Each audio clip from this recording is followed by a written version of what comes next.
Hola, bienvenidos a Un Té con Manzanilla. Estoy muy contenta de tener a esta invitada tan especial.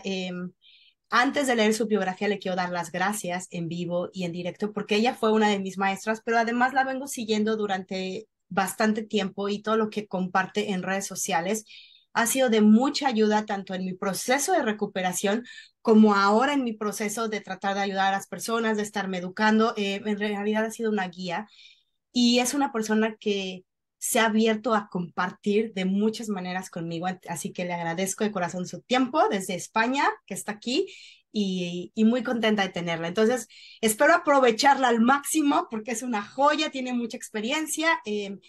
Y si después, ustedes, después de escuchar este podcast, hay preguntas que no le hice, ella va a poner, voy a dejar todos sus datos, se las pueden contactar directamente a ella o me las pueden preguntar directamente a mí y yo se las hago llegar a ella. Bueno, Miriam Sánchez es coach en trastornos alimentarios, certificada por The Caroline Costin Institute, psicóloga y doctora en psicología por la Universidad Autónoma de Madrid y Universidad Complutense de Madrid, respectivamente, y profesora titular de universidad. Acompaña a personas adultas a recuperarse de trastornos alimentarios o relaciones alteradas con la comida, el cuerpo o el ejercicio. Desde un enfoque de salud en todas las tallas, divulga sobre los TCAs, la cultura de la dieta, la violencia estética, la aceptación corporal y el autocuidado a través de sus redes sociales, su blog, sus conferencias, entre otros. Ha traducido al español las guías de recuperación de Tabitha Farrar, rehabilitación, reprogramación y recuperación, y reprogramación neuronal para la recuperación de trastornos alimentarios.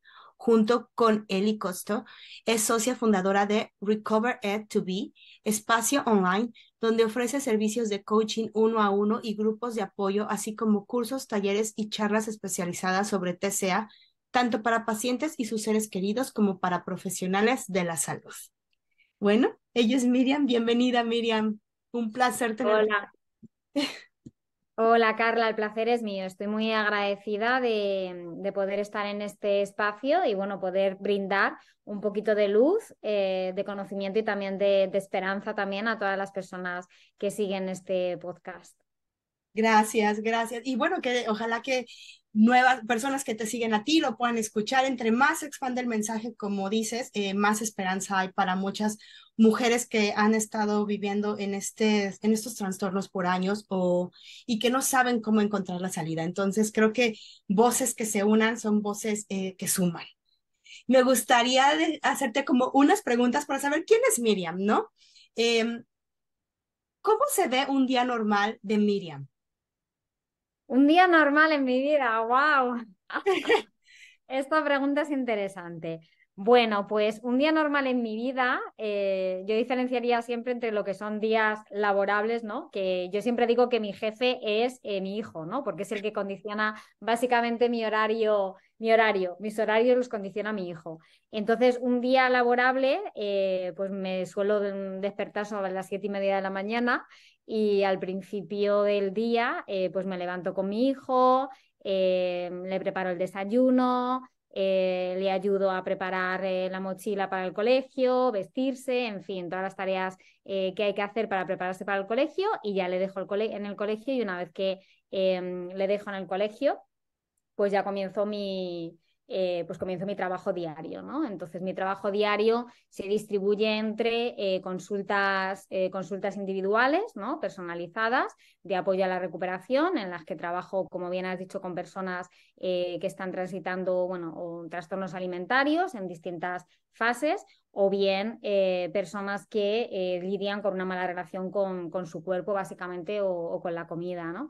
Y también hago divulgación en redes sociales, con lo cual también me busco mis ratitos para crear algo de contenido o subir alguna story. También me dejo siempre todos los días ratitos para mí, es decir, ratitos de autocuidado, ya sea para irme a dar un paseo si hace buen tiempo, para escuchar un podcast, para lecturas. Siempre tengo micromomentos a lo largo del día para mí. Trato de ponerme en la agenda también un rato para comer tranquila, para poder también llamar a mis seres queridos Y bueno, una vez que mi hijo viene por la tarde del colegio, pues ahí empieza también mi otra jornada también como madre, en la que pues estoy con él, vamos a jugar con los amigos o le llevo al fútbol o hacemos los deberes, pero también intento encontrar también espacios para mí, ¿no? O sea, para mis propias actividades, pues no sé, o sea, para hacer un poco de ejercicio, para salir con mis amigas, ¿no? Etc, etc. Eso es un poco mi día a día. Y los fines de semana pues trato de hacer planes con la familia, con amigas, con mi hijo. Bueno, eso es un poco mi vida. Me encanta que expreses como, aparte de ser profesional, porque seguramente muchos desde este lado te vemos como una mujer profesionista, tal vez algunos como muy arriba, no sé, inalcanzable, pero que muestres esta parte de, ¿sabes qué? Soy mamá, soy amiga, tengo familia, me gusta. Esa es tu realidad y esa es la realidad de todos, ¿no? Entonces me encanta que lo compartas, gracias. Y sobre eso me gustaría preguntarte, ¿cuál es tu lugar feliz si tienes un lugar feliz? Un lugar feliz. Pues mira, a mí me gusta mucho, es que no tengo como un lugar específico, pero sí lugares que me proporcionan una energía, unas sensaciones que me hacen estar muy, muy a gusto, muy calmada y que los trato de buscar todos los días. Yo vivo en Madrid, entonces vivo en una zona que está cerca, digamos, del campo, ¿no? De una dehesa. Entonces, todos los días, sobre todo si hace sol, que en España y en esta parte de España tenemos mucho sol, da igual la temperatura que haga, me da igual que esté 10 grados bajo cero, o sea, no tan, me he ido un poco al extremo, no hace tanto frío aquí, ¿no? Pero aunque esté muy frío, siempre trato de buscar un espacio donde haya naturaleza, donde haya árboles, donde haya campo y haga sol. O sea, yo necesito los rayos del sol todos los días. Para mí eso es casi terapéutico, es como terapia de luz, terapia de sol. Yo necesito el sol. O sea, yo los días sin sol, a mí bueno, la lluvia no me afecta tanto, pero no ver el sol muchos días sí que me afecta. El frío no me afecta tanto, pero no ver el sol sí. Así que yo necesito esos espacios, esos ratitos en los que haya luz y me dé la luz solar. Para mí eso es mis micromomentos ahí de calma y de conexión. Y Y hace cuando mucho estoy sentido. Perdón, perdón, te interrumpí.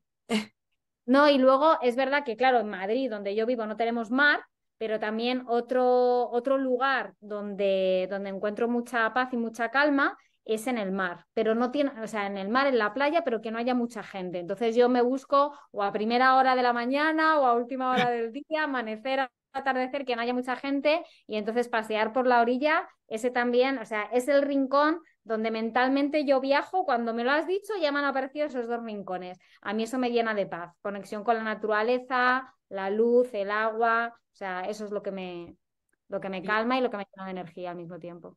y tiene mucho sentido, iba a comentarte, porque eh, realmente el sol nos da tantas vitaminas, o sea, nos hace realmente como, es un reboost a nuestra propia energía. Entonces, realmente como seres humanos necesitamos ese rayito de sol. Si no lo tenemos, pues creo que caeríamos en muchas complicaciones físicas y mentales, ¿no? De hecho, hay lugares donde no sale luz por meses y crean muchos problemas por esta razón, ¿no? Porque no se exponen a este rayo de sol. Y la Ujú. última pregunta, hablando de que estás té con manzanilla, ¿qué prefieres, café, té o tequila? Ay, esto es muy fácil para mí, café. Café, puedo vivir sin té y sin tequila, un té bien hecho bien y un tequila cuando estuve en México me tomé alguno. Eh, pero no estoy muy acostumbrada y me afecta bastante. Pero café, uf, un café bueno, de calidad, de especialidad. Yo soy bastante cafetera, pero café selecto y hecho con mucho amor, como digo yo. Yo hago café, lo muelo yo, bueno, sí, lo muelo yo en casa, tenemos una máquina para molerlo y lo hago poquito a poco en una Chemex. Me encanta todo, además me lo tomo como un ritual, me encanta todo el proceso de calentar el agua, de irlo echando a través del filtro. O sea, me gusta mucho, soy muy cafetera, sí. Wow, qué rico, me hiciste agua a la boca. A mí también me gusta mucho el café. Ok, bueno, ya para entrar de lleno, estábamos platicando Miriam y yo, porque hay un montón de temas que platicar y ella puede platicar casi de todos, pero creemos que este tema es muy importante. ¿Por qué? Porque no se habla mucho por un lado y por otro lado, la gente que tiene un trastorno de la conducta alimenticia tiende a vivir en estos estados por muchos años, ¿no? Y vamos a hablar de la cuasi recuperación o recuperación parcial de un trastorno de la conducta alimentaria. Y para esto me gustaría como empezar, creo que es la pregunta obligada, ¿qué es la recuperación de un trastorno de la conducta alimentaria? Mm. Claro, para entender qué es la cuasi recuperación, ¿no? La recuperación parcial, deberíamos entender cómo se ve una recuperación completa, ¿no? De un trastorno de la conducta alimentaria. Y esto parece una pregunta muy simple, pero en realidad es muy compleja. ¿Por qué? Porque es que ni siquiera los propios, digamos, expertos, ¿no? Profesionales en la materia, médicos, psiquiatras, psicólogos, ¿no? Porque esto al final son trastornos que requieren un abordaje multidisciplinar, se han puesto de acuerdo en una definición que yo te pueda dar y decir, mira, una persona recuperada se ve de esta forma, ¿no? Y son estos indicadores, pues que hay que, como un checklist, ¿no? Estos son indicadores que hay que cumplir. Pues ausencia de estas conductas desordenadas, este rango de peso, o estos indicadores biológicos, estos indicadores mentales. Realmente no hay un consenso respecto a cómo se ve la persona recuperada, ¿no? Entonces, esto es parte del problema. Porque claro, en muchos centros de tratamiento, muchos profesionales a veces dan las altas sin tener en cuenta muchos de los indicadores que sí definen un TCA y que no son tan obvios, ¿no? Es decir, tradicionalmente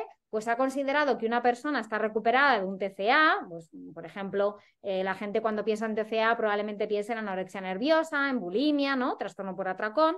Bueno, pues se ha definido la recuperación como la ausencia de los síntomas que definen las categorías diagnósticas, sobre todo del DSM, que es el Manual Diagnóstico de Patologías Mentales, ¿no? De trastornos mentales. Entonces, si el DSM dice que la anorexia nerviosa, por ejemplo, pues se caracteriza por un bajo peso por debajo de un índice de masa corporal de 18, que existe un intenso miedo a subir de peso, que existen unas conductas restrictivas, etcétera. Se cree que una vez que la persona ya no presenta esos síntomas, pues ya está curada, entre comillas, recuperada del TCA. Pero claro, ¿qué pasa? Que es que esas etiquetas diagnósticas tienen trampa, porque los TCA son mucho más complejos que eso, ¿no? Y entonces hay muchísimos aspectos que definen el TCA y que no forman parte de esas categorías diagnósticas, ¿no? Pues, por ejemplo, una alteración de la imagen corporal, una sobreidentificación con el cuerpo, el hecho de evitar situaciones sociales por miedo a que pues a que juzguen tu cuerpo, ¿no?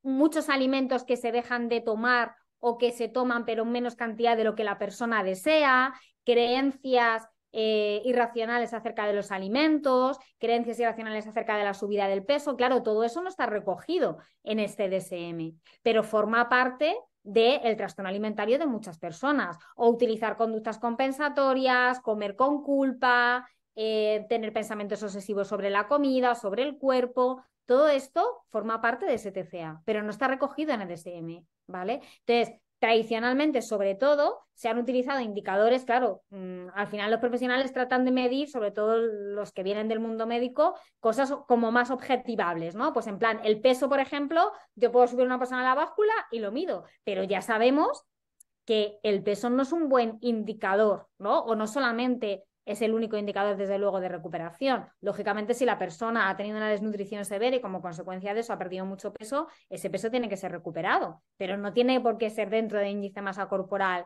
¿no? Bueno, aquí no me voy a meter con todo el tema del índice de masa corporal. Entonces, durante mucho tiempo se ha tomado la recuperación, sobre todo a nivel físico, como peso, que las analíticas estén normalizadas, si había, por ejemplo, en muchos casos hay alteraciones del ciclo menstrual, que eso esté recuperado, pero hay mucha gente que tampoco tiene graves alteraciones físicas, son sobre todo psicológicas, emocionales, a nivel de pensamientos y conductuales, y eso sigue siendo un TCA.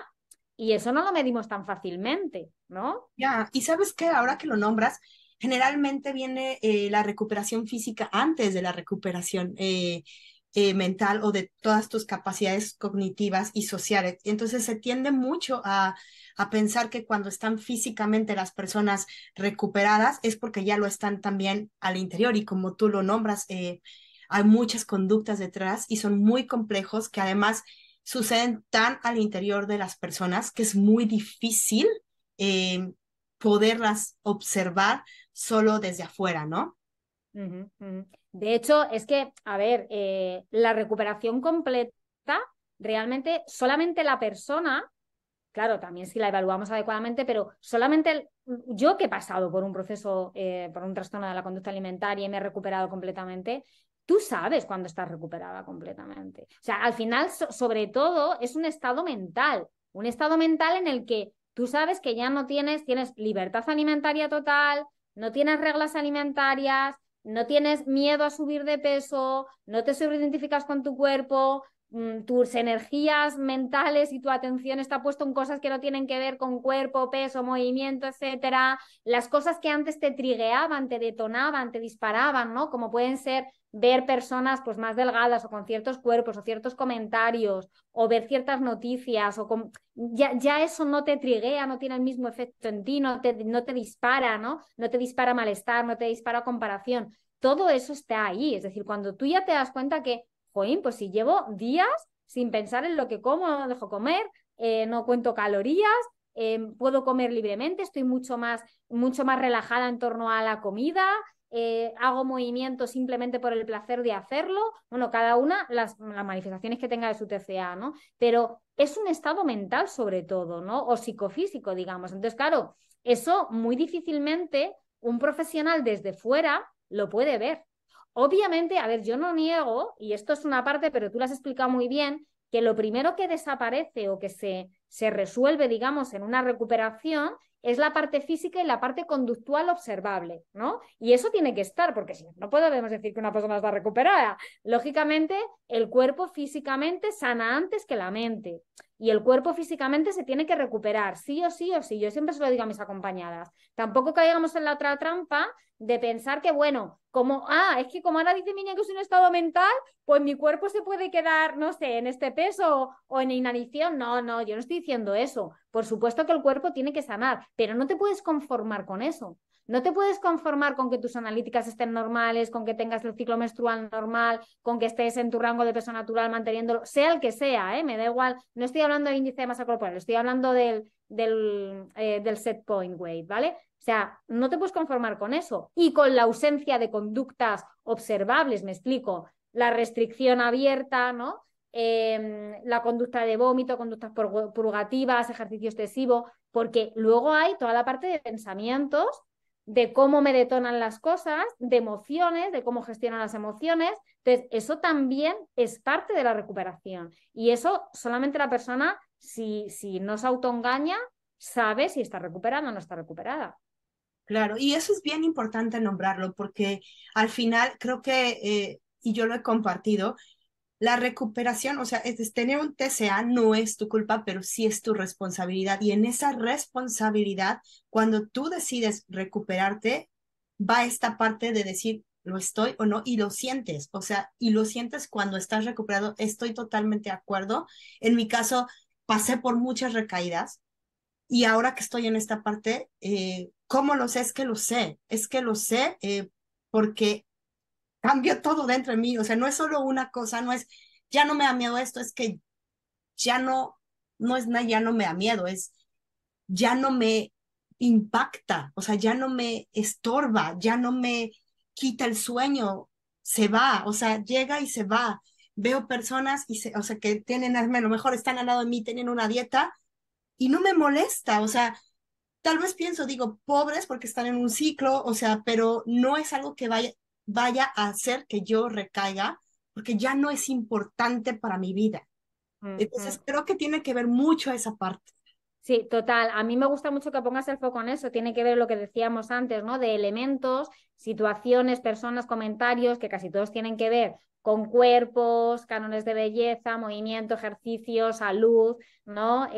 Peso, comida, porque son los grandes hits de los TCAs, si no, no serían TCAs, ¿no? Cuando todo eso, tú lo has dicho muy bien, puede estar alrededor tuya, te pueden incluso decir comentarios acerca de tu cuerpo y todo y es que te deja neutra. O sea, te deja neutra o al contrario, te vienes arriba y eres capaz de defenderte asertivamente. Y esto para mí me parece un indicador fundamental. Ahora, por ejemplo, ¿no? Que vienen las navidades, tal. yo tengo muchas acompañadas, ¿no? Y tengo muchos acompañados ahora mismo que están ya disparados, ¿no? Disparados porque ya están anticipando, siempre que vienen eventos sociales, vienen reuniones, vienen comidas, ¿no? Pues esto suelen ser triggers muy potentes para los TCAs y personas que tienen TCAs, ¿no? Empiezan ya a anticiparse, eso les genera una serie de ansiedad y demás. Entonces, claro, esto para una persona que no tiene TCA es motivo de, pues probablemente, a ver, aquí no me meto en la vida de cada persona que por cosas de TCA puede ser que le remueva, ¿no? Pero puede ser motivo de alegría, pues qué bien, me voy a reunir con mi familia, vamos a comer comida rica, pero tú ya ves que esas situaciones que antes te detonaban, ahora te dejan o neutra o al contrario, te aproximas con alegría o con contento, con cierta satisfacción y normalidad a eso. Esto es un indicador súper importante de recuperación. Ya. Oye, Miriam, ¿y cómo se ve, o sea, una cuasi recuperación? Digo, entendemos ahora, pero ¿cómo yo sé que llevo años ahí o he estado en esta cuasi recuperación? Porque estaba pensando antes de entrevistarte, ¿cómo se puede confundir o por qué en mi caso particular y en varias personas lo veo y a lo mejor te suena lógico? Em, Cuando estás en esta cuasi recuperación, que tú lo vas a explicar mejor que yo, se ve tan normalizado porque de repente tus conductas se ven normalizadas en una sociedad que las normaliza. Entonces pareciera que tú estás sana, pero no lo estás. Mm, Claro, pues a ver, partimos de la base de que una cuestión de recuperación en cada persona se puede manifestar de formas distintas, pero bueno, como su propio nombre indica, al final es una recuperación parcial de los síntomas, de los indicadores del TCA que tenga la persona. Por ejemplo, si una persona, sobre todo, ha tenido una presentación del TCA, pongamos de, bueno, que suelen estar muy mezclados los síntomas, ¿no? Pero digamos de mucha restricción alimentaria con ejercicio compensatorio y vómitos y episodios de atracones, ¿no? O sea, es que es muy común que se mezclen, por eso lo de las etiquetas compartimentadas poco ayuda. Vale, pues imagínate que esa persona, pues por ejemplo, ha dejado ya la conducta de vómito, ha reducido el ejercicio excesivo, pero todavía sigue utilizando el ejercicio de una manera compensatoria. ¿En qué sentido? Pues que cuando ella cree o él cree que ha comido demasiado y que puede subir de peso, entonces aumenta el ejercicio. Entonces, lo que importa aquí es la intención con la que hace el ejercicio. Si tú estás utilizando el ejercicio como una forma de modificar tu cuerpo, de quemar calorías, de controlar el peso porque no confías en tu cuerpo, ahí no podemos hablar de una recuperación completa. ¿Vale? Eso es un ejemplo. Imagínate, esta persona, vale, ha reducido un poco la restricción alimentaria de manera que la restricción más abierta, pues ya no se salta comidas, come más o menos de todos los grupos alimentarios, come cantidades que a ojos externos pueden parecer normales, pero resulta que la persona, si es honesta consigo misma, no se come todos los dulces que le gustaría o no se come la pasta, ¿no? Porque aquí suele estar muy contaminado también las restricciones por toda la cultura de la dieta. Cuando hay platos de pasta, pues sigue teniendo ciertas reglas alimentarias, ¿no? Porque la pasta siempre tiene que ir acompañada de vegetales. Si hay un plato de carbohidrato, entonces luego en la noche compenso y tomo verdura y me quito el pan. Es decir, la persona todavía sigue haciendo un poco de tetris alimentario. Entonces, no se da un permiso incondicional para comer, no confía plenamente en su cuerpo, en que su cuerpo cuando come de acuerdo con las señales internas de hambre, saciedad, también por apetencia, también honrando sus antojos, confía en que su cuerpo va a permanecer, que es lo que pasa habitualmente a los comedores intuitivos dentro de su rango de peso natural. Es decir, esta persona todavía sigue haciendo conductas, acciones, ¿vale? Para controlar su peso, porque no confía en su cuerpo. ¿Vale? Esto es una manera en que se puede manifestar la cuasi recuperación. Por ejemplo, también puede ser una cuasi recuperación en que la persona cuando pasan periodos estables de su vida, más o menos está asintomática, ¿no? Pues más o menos pues come de una manera no restrictiva, ya no hace vómito, no tiene episodios de atracón, no hace ejercicio compensatorio, pero cuando se le juntan varios estresores, ¿no? Pues que un estresor puede ser algo que aparentemente es positivo, como me quedo embarazada y tengo niños. Y resulta que ahora mi vida, pues claro, no tengo tiempo para nada, entonces me tengo que adaptar a esa nueva realidad. Y ahí muchas veces lo que hay es una reactivación de la sintomatología porque la forma que tengo de regular ese estrés o de esas emociones desagradables es a través de los síntomas del TCA. Ya, y sabes, ¿Vale? ahorita que lo dices, cuando yo estuve en esta parte de cuando tuve hijos y estaba en una cuasi recuperación, obviamente no, en ese momento no era consciente, no lo tenía como así de, sí, estoy aquí en este proceso. No, em, utilizaba la parte de amamantar como parte de mi proceso de, ok, bueno, no importa porque estoy haciendo esto, pero en realidad me ayudaba y me triggereaba muchísimo esa parte, era como mi aliado y era como mi permiso para comer alimentos que no, según yo, no podía comer, ¿no? Entonces, ¿cómo puede ser etapas de tu vida que no sea como el típico vete a hacer ejercicio, sino cosas que en tu mente te diga que eso te va a ayudar a controlar tu peso, tus porciones y el control? Yo aquí ahorita que lo explicas, el control sigue siendo como la parte segura de tu vida.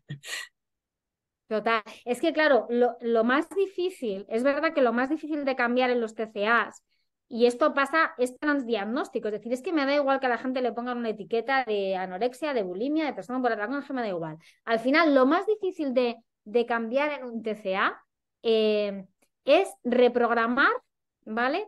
El miedo a subir de peso. Es volver a confiar plenamente en tu cuerpo para que se encargue de el hambre, de la saciedad, de la autorregulación del peso corporal. Aceptar eso es la parte que más cuesta. Y claro, cuesta más en gran medida porque antiguamente, yo siempre lo digo, claro, en el siglo XII, XIV, XV, porque estos trastornos no son nuevos, van cambiando la sintomatología, las conductas, pero no son trastornos nuevos.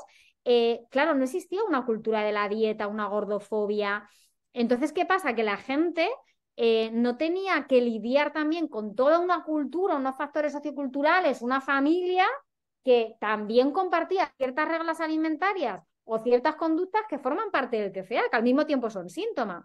Entonces, claro, cuesta tanto reprogramar ese miedo a subir de peso porque es que, ¿cómo nos abstraemos de todos los mensajes que recibimos a lo largo del día acerca de oh, no podemos comer esto, si comes esto vas a engordar, tienes que compensar con el ejercicio, las personas gordas son así guasa? O sea, claro, todo esto lo recibimos, lo reciben las personas con TCA. Entonces, yo lo entiendo, se lo digo, sois valientes y sois unos supervivientes porque a pesar de que el entorno no lo pone nada fácil, aquí estáis tirando para adelante, ¿no? Y estáis peleando, pero es verdad que es la parte que más cuesta. Y si no reprogramamos ese miedo a subir de peso, ya podemos estar dentro de un peso aparentemente normal, las analíticas normales, no tener un exceso de preocupación por el peso, pero claro, ¿qué ocurre? ¿Cuál es la prueba de fuego? Cuando, por ejemplo, tengo variaciones en mi peso, que eso pasa mucho también, pues porque me he quedado embarazada, por la menopausia, porque he subido de peso, porque sí, porque hay muchos factores que afectan al peso, porque estoy tomando medicamentos o lo que sea,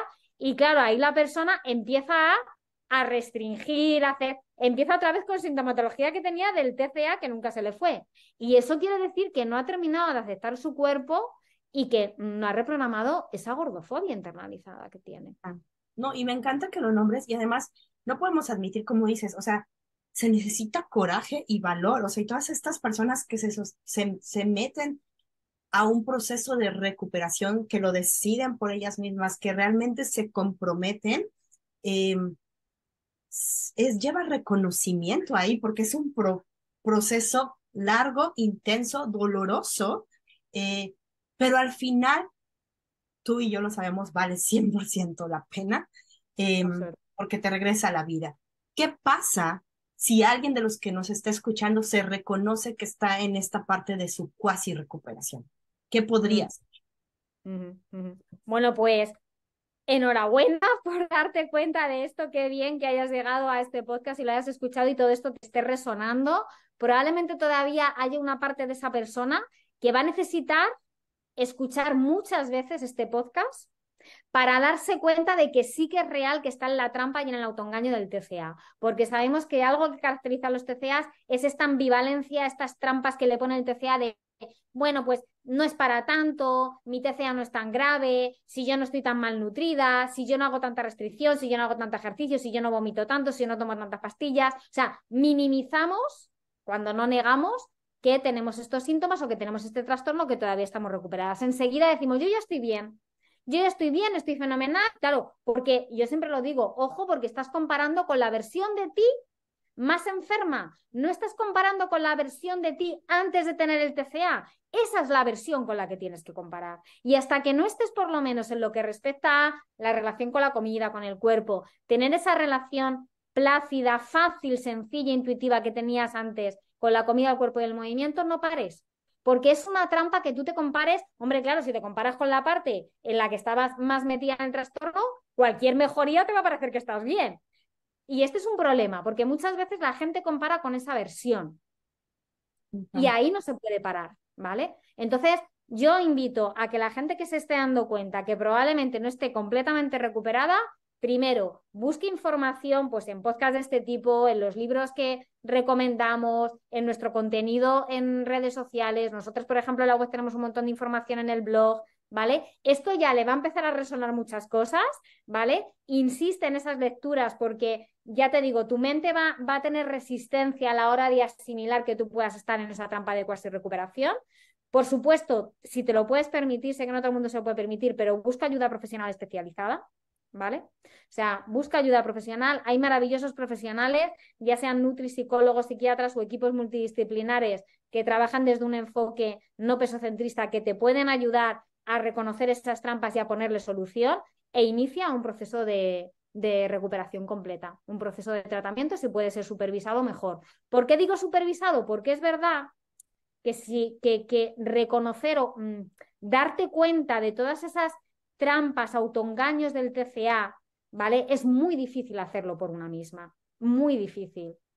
Entonces, ahí sí que el feedback externo de un coach, de una psicóloga que te vea, que te rete, que te cuestione, ¿no? Hasta el último fleco del TCA, de por qué no te comes. Al principio, yo soy así, ¿eh?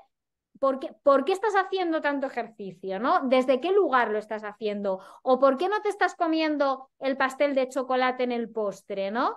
¿Para qué estás dejando de comer eso? O sea, hay que cuestionarlo todo, hay que poner todo patas arriba hasta que de verdad estemos en un estado en el que lo hacemos desde la más pura conexión con nosotras mismas, el amor hacia nosotras mismas, o al menos la estima hacia nosotras mismas, y el no tener miedo a nuestro cuerpo. O sea, no tener miedo a nuestro cuerpo de cara a confiar en él, pues para alimentarnos. Oye, es que me está pidiendo el cuerpo comer más hoy. Pues aunque sea que necesito repetir plato o estoy comiendo mucho más pan que lo habitual, por algo me lo estará pidiendo. Cuerpo, te lo voy a dar. Claro. Claro, ese es el punto del otro lado de la desconfianza del miedo. O sea, para mí, del otro lado del miedo es la seguridad, es el amor, es la confianza, y eso es lo que tenemos que recuperar en el proceso, ¿no? Ya, y creo que, bueno, muchas cosas dijiste, pero me gusta la parte de que es fácil. Es fácil, tiene que ser fácil comer. Cuando se vuelve fácil, cuando solo vas al refri y agarras realmente lo que tu intuición te dice, cuando preparar una comida no tienes que estar viendo o preocupándote porque lo comes. Es que es fácil comer, pero lo olvidamos y se convierte en algo tan difícil. Y por otra parte, esta conexión, que si no se da, que si no sucede esta conexión de, ok, de cómo se siente el hambre, cómo me siento yo, qué necesito de volverte a escuchar, de darte el permiso de conectar, me parece, creo que maravilloso para todas estas personas que nos están escuchando, porque son puntos claves que más allá de, como tú dices, de la parte física, que es importante, que no vamos a negar que tiene que suceder, eh, hay otras cosas que te pueden decir si estás ahí o no estás ahí. Y lo más importante es que tú no te puedes mentir a ti mismo. Entonces tú vas a saber si está pasando o no está pasando en ti. De Claro. hecho, nos dejaste un artículo que vamos a compartir, lo voy a dejar aquí abajo para que la gente lo pueda leer una vez que haya escuchado el podcast, pueda ir ahí. Obviamente todos tus datos van a estar también dentro del podcast. Pero los invito a que lean el artículo que vamos a compartir aquí abajo, que va a sumar a toda esta reflexión que estamos haciendo aquí en el podcast hoy. Y quisiera preguntarte, antes de irnos, si hay alguna pregunta que no te hice que te gustaría contestar.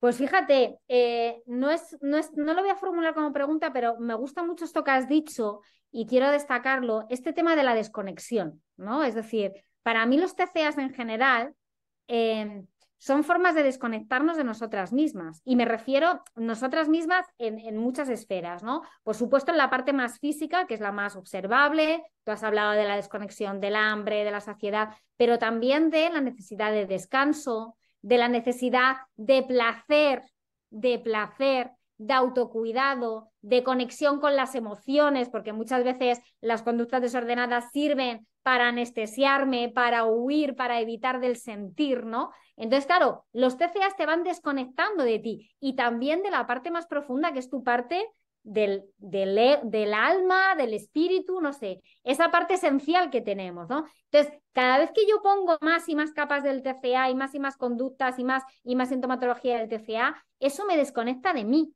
Por lo tanto, para mí el proceso de recuperación es como un viaje de vuelta a ti, pero en todos los aspectos. Claro, las capas más superficiales son la física, la conducta observable, pero luego ya voy más adentro, ya voy con mis pensamientos, ya voy con mis emociones, ya voy con cómo manejo eso y ya voy con mi parte más espiritual profunda, ¿no? Entonces, para mí, esa es un poco la metáfora de la recuperación, ¿no? O sea, a veces hablamos de la idea hasta la imagen de la cebolla o de la imagen de una alcachofa que tiene como muchas hojas y cuando tú le vas quitando las capas, ¿no? Pues claro, hasta llegar a tu esencia, hasta llegar a ser tú otra vez, quien tú eras antes del TCA, pues tienes que de nuevo ir quitando esas capas que ha puesto el TCA, esas capas que muchas veces, y por eso es verdad que hay que entender que ha tenido una función, ¿vale? O sea, esas capas que han tenido la función a lo mejor de protegerte de un dolor emocional, protegerte de unos pensamientos que, bueno, a lo mejor ahora tenías pensamientos obsesivos con la comida con el TCA, pero es que hay que recordar que muchas veces los TCAs tienen comorbilidad, correlacionan con otros trastornos mentales, como pueden ser una historia de trauma o algo así, ¿no? Entonces, claro, a lo mejor a la persona le ha servido porque mientras que estaba pensando en la comida no estaba pensando en otras memorias traumáticas, ojo con esto, ¿no? Entonces, aquí quiero ser también delicada con el tema. En cualquier caso, a mí me gusta mucho que la gente entienda que los TCAs te desconectan de ti en todos los aspectos, en el aspecto físico, emocional, cognitivo y espiritual. Y todo eso en un proceso de recuperación completa se tiene que recuperar.